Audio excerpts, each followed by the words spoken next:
রকম করে আমি দেখছি কি দেখছো এটা?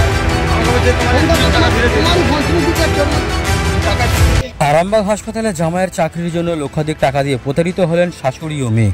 এই ঘটনায় ব্যাপক উত্তেজনা ছড়ায় হাসপাতাল চত্বরে। প্রতারককে হাতে নাতে ধরে পুলিশের হাতে তুলে দেয় স্থানীয় এলাকার মানুষ। ঘটনাটি ঘটেছে মঙ্গলবার দুপুরে আরামবাগের মেডিকেল কলেজ সংলগ্ন এলাকায়।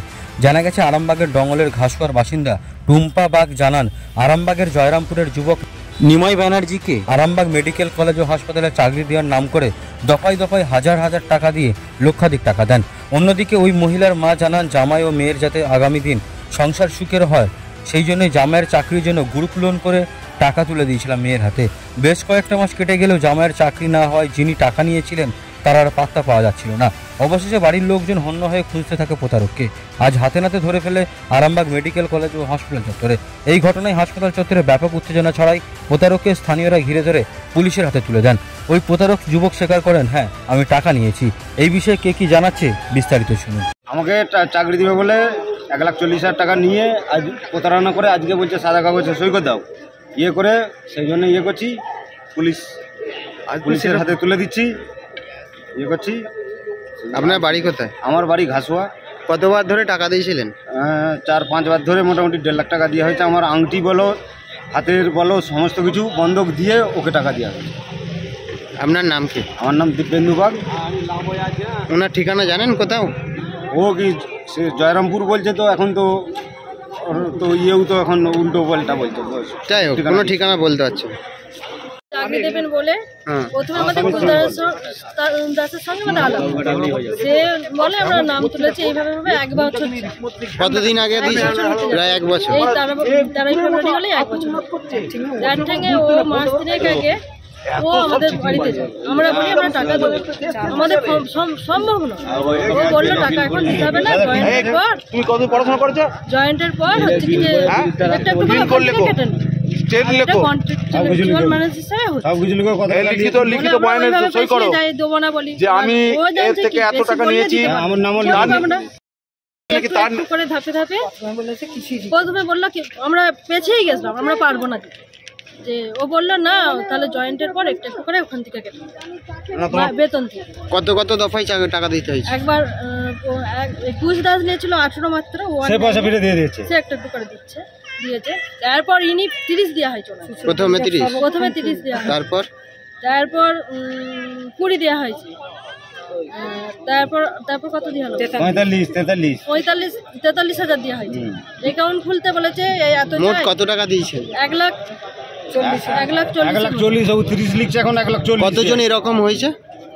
কতজন এরকম আপনি মানে এরকম এনাকে পয়সা দিয়েছে এরকম জানেন? কতজন চাকরি দিবে? আমাদের এবার গ্রামে এখন পর শুনতে পাচ্ছি কতজনের হয়েছে, মানে অনেক জনের হয়েছে। আপনারা এখন কতজন হয়েছেন? মানে একজন না দুজন? এবার যারা এনার কাছ থেকে কি কার কাছ থেকে সেটা আমরা জানি না। আপনারা কতজন দিয়েছেন? আপনার নাম? আমার নাম টুম্পা বাগ। বাড়ি? ঘাসপুর। কোন থানা? ডঙ্গল ঘাসপুর। আর আমি চাই এইভাবে যেমন না কারো জীবন না নষ্ট। ও দেশের ডাক্তার, আমরা জানি তাহলে ওই করেই আমরা ভেবেছিলাম তাহলে হসপিটালের যোগ্যতা যেহেতু আছে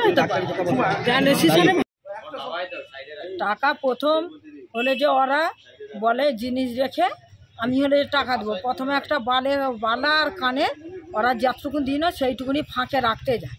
রাখার পর তখন আমি বলি, ওরে ফাঁকে রাখিসনি, তোর বাবা নাই, তোকে আর করে দিতে পারবে নি, তবে আমার কাছে নিয়ে যা। আমি গুরুর ব্যাংক থেকে টাকা তুলেছি, একবার তুলেছি তখন 35। আপনার মেয়ে আপনাকে বলেছিল? হ্যাঁ, মেয়ে জামাই দুজনেই বলছে।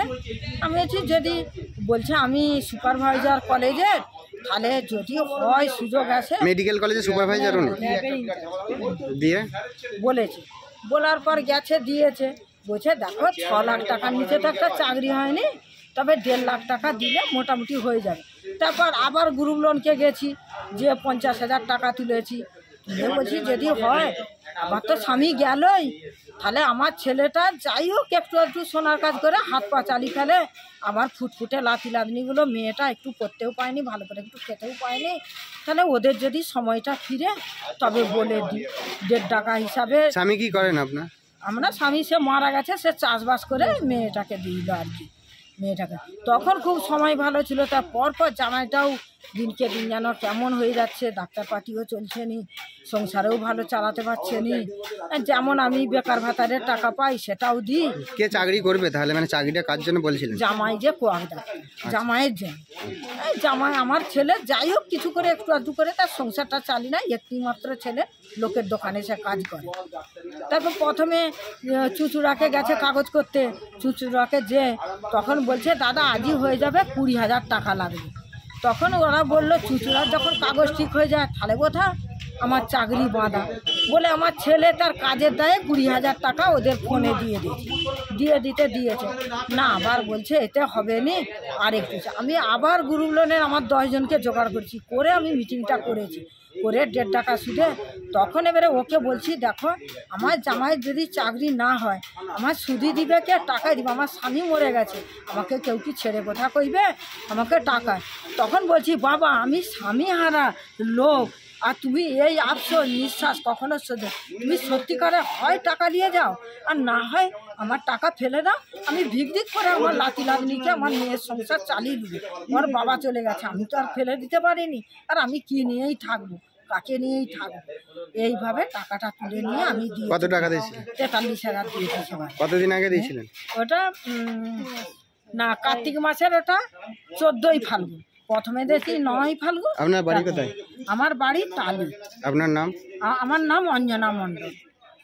আপনি কি ছিলাম আর একজন ছিল, তার জায়গাটা ধরে আমি ওর সাথে গেছিলাম। চাকরি দিবে বলে পয়সা নিয়েছিলেন আপনারা? আরেকজন ছিল কুশ দাস বলে, আপনি নিয়েছিলেন? হ্যাঁ আমি নিয়েছিলাম। কত টাকা নিয়েছিলেন?